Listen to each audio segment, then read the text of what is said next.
Assalamualaikum warahmatullahi wabarakatuh. Kembali lagi di Vita Channel. Kali ini saya masih melanjutkan pembahasan soal latihan UTBK TPS 2023. Sebelum kita simak materinya, jangan lupa adik-adik klik subscribe, like, dan komen ya. Oke, langsung saja kita simak materinya.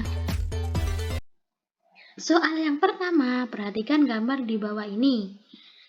Diketahui Y sama dengan 70.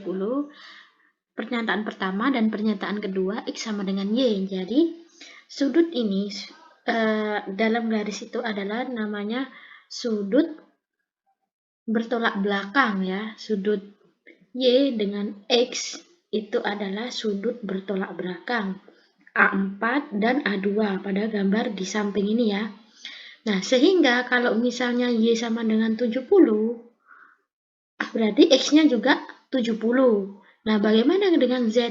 Z ini dengan Y, Z dengan Y ini itu adalah sudut berpelurus, sehingga Z itu adalah 180 dikurangi 70. Jadi Z itu adalah 110. Sehingga pernyataan satu saja cukup untuk menjawab.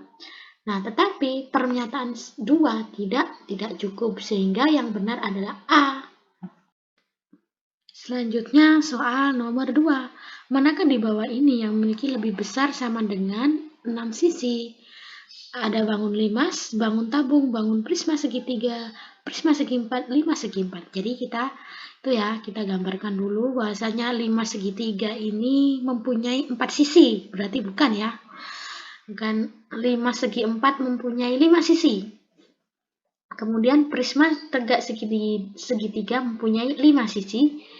Dan prisma segi 4 mempunyai 6 sisi.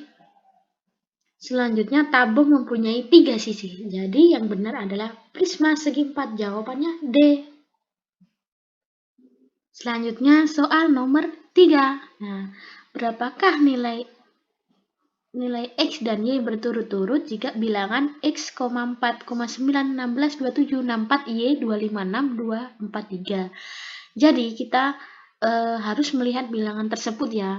Ciri-cirinya misalnya ya ini, kita harus mengetahui pola bilangan tersebut. Ini 4 ke 9 itu jauh ya. 4 ke 9 ini nggak ada hubungannya. Lihat 4, 16 ini kan ada. 4 dikali 4, 16, 16 dikali 4, 64, 64 dikali 256, 256, sehingga ini kalau X ke 4 nggak bisa ya. Ini 4 ke 16 itu seling 1 angka. Berarti X ke 9 ya. X ke 9, 9 ke 27. Jadi kita bilangan ini X ke 9. Nah, 9 ke 27 itu kan berapa? Bilangan dikali 3. Ya kan? Jadi X ke 9 itu harus dikali 3. 9 ke 27 dikali 3, 27 ke Y juga dikali 3. Jadi jawabannya adalah X itu adalah 3 dan 27 dikali 3 adalah 81. Jawabannya A.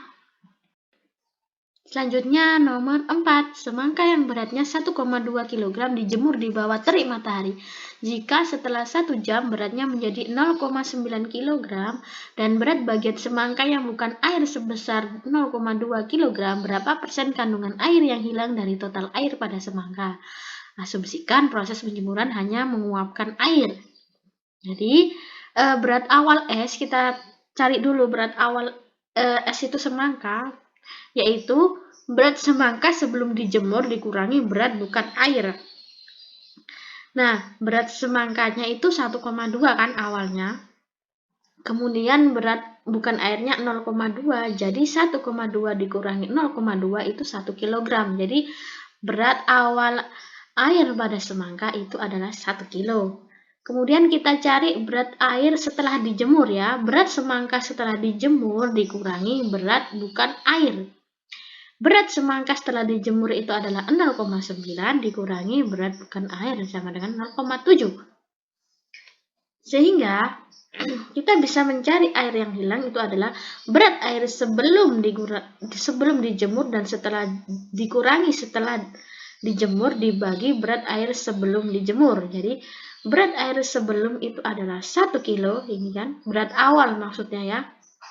Berat awalnya 1 kilo dikurangi berat air setelah dijemur itu 0,7 dibagi berat air sebelum dikali 100% sama dengan 30%. Jadi jawabannya adalah C. Selanjutnya soal nomor 5. Pak kasir, seorang tukang kayu, dapat memotong 1 balok kayu dalam waktu 6 menit. Setiap hari ia bekerja selama 8 jam, termasuk 60 menit istirahat. Jika suatu ketika ia mendapat pesanan 500 balok kayu, berapa hari waktu minimal yang ia perlukan untuk menyelesaikan pesanan itu? Nah, ini notis ya, jumlah hari nanti akan dibulatkan. Nah, kita ketahui di soal 1 balok itu kan membutuhkan waktu 6 menit untuk dipotong. Kemudian 1 hari Pak kasir ini hanya bekerja selama 8 jam. Nah, istirahatnya 60 menit. Jadi, total hari bekerja dan dipotong oleh 60 menit itu adalah 7 jam. Nah, 7 jam itu 420 menit. Nah, kemudian kalau 500 balok itu berapa hari? Nah, kita hitung balok dalam sehari itu adalah berapa banyak Pak kasir memotong balok dalam sehari. Jadi 420 menit jam kerjanya tadi dibagi dengan 6 menit karena 1 balok ini membutuhkan waktu 6 menit. Jadi 1 hari Pak kasir membutuhkan 70 balok. Nah, kalau misalnya 500 balok tinggal dibagi 500 dibagi 70 itu adalah 7,14 hari atau saya bulatkan menjadi 7 hari. Jawabannya adalah B. Selanjutnya soal nomor 6. Bilangan lebih kecil dari 0,7 dikali 5 per 8 itu berapa? Jadi jawabannya A, B, C, D sampai E. Jadi kita akan membahas satu-satu ya, mulai A sampai E. Yang pertama, A dulu ya. 0,7 ini dari soal menjadi 0,35 itu kan dikali 5, ya kan? Kemudian 5 per 8 dari soal menjadi 10 per 8 itu dikali 2 per 1.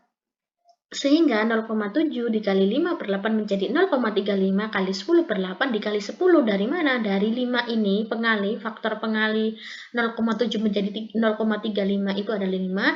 Kemudian dari 5 per 8 dikali 2 per 1 adalah 10 per 8. Jadi 5 dikali 2 dibagi 1 sama dengan 10 faktor pengalinya. Kemudian yang B, 0,7 menjadi 0,35 yang B ini adalah dikali 5, 5 per 8 menjadi 12 per 8 itu adalah dikali 12 per 5. Sehingga 0,7 dikali 5 per 8 menjadi 0,35 dikali 12 per 8 itu dikali 12 dari mana? Dari 5 dikali 12 kemudian dibagi 5 ini. Jadi 5 kali 12 itu 60 dibagi 5 itu adalah 12. Jadi faktor pengalinya adalah 12. Kemudian C, 0,7 dikali 5 itu adalah menjadi 0,35. Kemudian 5 per 8 dikali 2 per 2 itu menjadi 10 per 16 ini. Sehingga 0,7 kali 5 per 8 menjadi 0,35 kali 10 per 16 dikali 5. Dari mana? Dari ini ya, faktor pengali 5 per 8 ini 2 bagi 2 itu 1 dikali 5. Jadi jawabannya 5. Kemudian yang D, 0,7 menjadi 0,7 itu adalah dikali 1, kemudian 5 per 8 dari soal dikali berapa hasilnya? 12 per 16. Dari mana? Dikali 12 per 2 kali 5. Ini memudahkan saja ya, 12 per 10 gitu. Nah, biar adik-adik jelas ya, jadi 12 per 16-nya ini dari mana? Dari 12 per 2 dikali 5, dicoret kan. Kemudian 8 kali 2 itu 16. Jadi 5 per 8 kali 12 per 2 kali 5 sama dengan 12 per 16. Kemudian faktor pengalinya berapa? Faktor pengalinya itu adalah 1,2. Dari mana? Dari 12 ini dikali 1. Kemudian dibagi berapa? 10 ini. 2 dikali 5 kan 10. Jadi 12 dikali 1 dibagi 10 ini adalah 1,2. Kemudian yang E. Yang E itu 0,7 menjadi 0,7 itu dikali 1, 5 per 8 menjadi 10 per 16 itu adalah dikali 2 per 2. Sehingga 0,7 dikali 5 per 8 menjadi 0,7 kali 10 per 16 itu adalah dikali 1. Dari mana? Dari faktor pengali 5/8 itu 2 dikali 2/2. 2/2 itu adalah 1 dikali 1. Jadi faktor pengalinya dikali 1. Jadi jawaban bilangan lebih kecil dari 0,7 dikali 5/8 itu adalah E. Selanjutnya soal nomor 7. Seorang menukarkan 425 poin kupon belanja dengan dua jenis barang, yaitu barang A dan barang B. Dia menukarkan 7 poin dengan harga 25 poin per barang. Jika harga setiap barang B adalah 2 kali poin barang A, jumlah barang B yang dapat diperoleh adalah. Jadi pernyataan di atas itu kita rumuskan ya, supaya lebih sederhana, bahwasannya poin total seseorang itu mendapatkan 425, kemudian dia membelanjakan barang A itu sebanyak 25 poin per barang. Jadi ketika dia menukarkan dengan 7 barang, berarti 7 kali 25 poin, sehingga total barang A itu sudah 175 poin.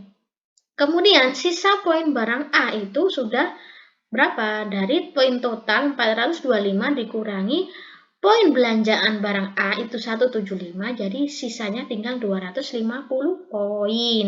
Nah, barang B itu pernyataannya, barang B itu 2 kali poin barang A, di mana barang A itu 25 dikali 2 itu 50 poin, sehingga jumlah poin barang B yang diperoleh itu adalah dari sisa poin barang A 250 dibagi poin barang B 50, sehingga jumlah barang B dapat diperoleh hanya 5 barang. Jadi jawabannya itu adalah B. Selanjutnya soal nomor 8. Terdapat dua alat untuk produksi, yaitu alat A dan B. Kemampuan produksi alat A itu 3 kali alat B. Jika jumlah produksi alat B itu 30 buah selama 5 jam, maka dalam 2 jam alat A dapat memproduksi sebanyak. Jadi kita rumuskan ya pernyataan di atas. Nah, produksi alat A itu 3 kali alat B ya. Ini dia, kemampuan produksi alat A itu 3 kali produksi alat B. Nah, diketahui produksi B itu menghasilkan 30 buah dalam 5 jam. Nah, produksi alat A sama kemampuan produksi alat B. Sama-sama, yaitu dalam 2 jam ya. Kalau ini maka dalam 2 jam alat B itu berapa? Kemampuan alat A dalam 2 jam itu berapa?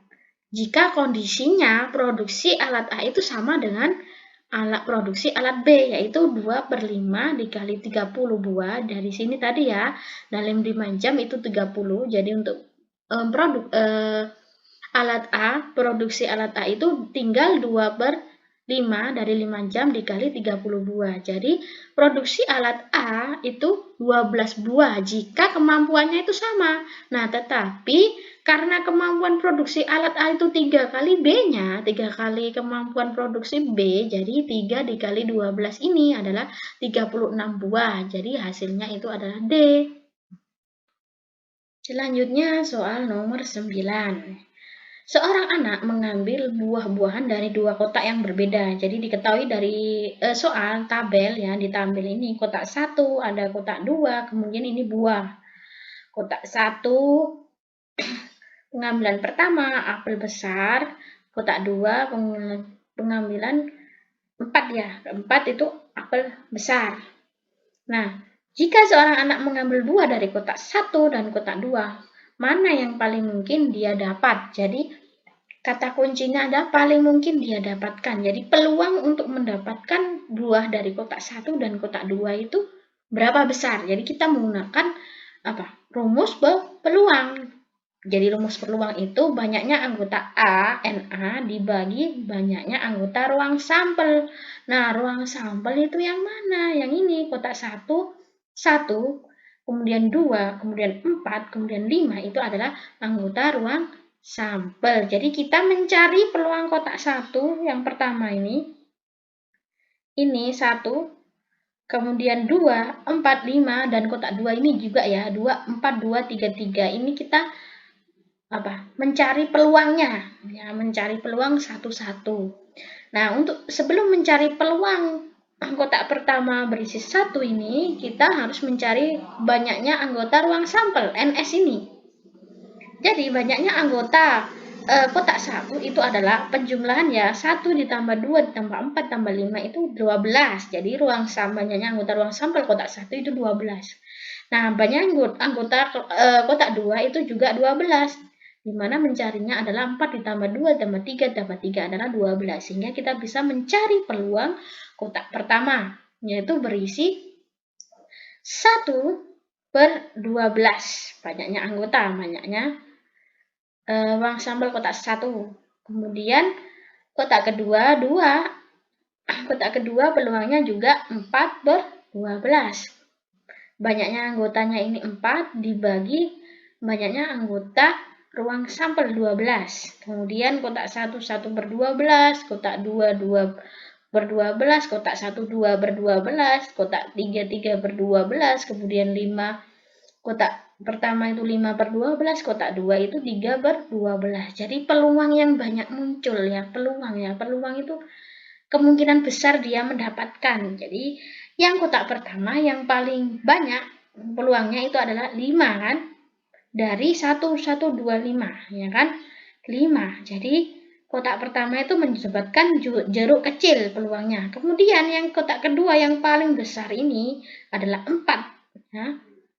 Jadi kotak kedua yang paling mungkin atau paling besar kemungkinannya itu adalah apel besar. Jadi jawabannya itu 1 apel besar dan 1 jeruk kecil. Jawabannya E. Selanjutnya soal yang terakhir ya, nomor 10. Pekerjaan A dapat mengecat sebuah dinding dalam waktu 4 jam. Pekerja B dapat mengecat dinding yang sama dalam waktu 3 jam. Jika dinding tersebut dikerjakan pekerjaan A dan B bersama-sama, berapa lama waktu yang mereka perlukan untuk menyelesaikan pekerjaannya. Jadi kita rumuskan ya dari pernyataan soal tersebut. Ya. Pekerja A ini bisa mengecat sebuah dinding itu dalam waktu 4 jam, kemudian B itu dalam waktu 3 jam. Nah, perbandingan waktu kerja A yaitu pekerjaan yang dilakukan A dibagi waktu itu adalah 1/4 jam. Jadi waktu kerjanya A itu perbandingannya ya 1/4. Kemudian pekerja B itu dilakukan seorang diri B dibagi waktu itu selama 3 jam yaitu 1/3. Bagaimana jika perbandingan waktu kerja bersama yaitu dilakukan bersama dalam satu waktu dibagi T total. Jadi untuk mencari pekerjaan waktu kerja bersama itu adalah 1/T total sama dengan 1/4 dari waktu kerja A ditambah 1/3 perbandingan waktu kerja B 1/3 itu adalah 7/12 dari mana? 4 dan 3 ini kita samakan penyebutnya yaitu 12. 12 dibagi ya, 12 dikali 1 dibagi 4 itu adalah 3. Kemudian 12 dikali 1 dibagi 3 itu adalah 4. Jadi 3 ditambah 4 adalah 7/12. Jadi sepertotal ya, sepertotal. Kita mencari T total waktu dikerjakan bersama-sama. Jadi kita balik ya. Sehingga waktu kerja bersama itu 12/7 jam. Sehingga jawabannya itu adalah D. Sekian dari latihan soal UTBK TPS 2023. Semoga pembahasan ini bermanfaat untuk adik-adik bisa lolos UTBK 2023. Jika ada saran, komen di kolom komentar ya. Jangan lupa yang belum subscribe, tolong di subscribe. Terima kasih. Sampai jumpa.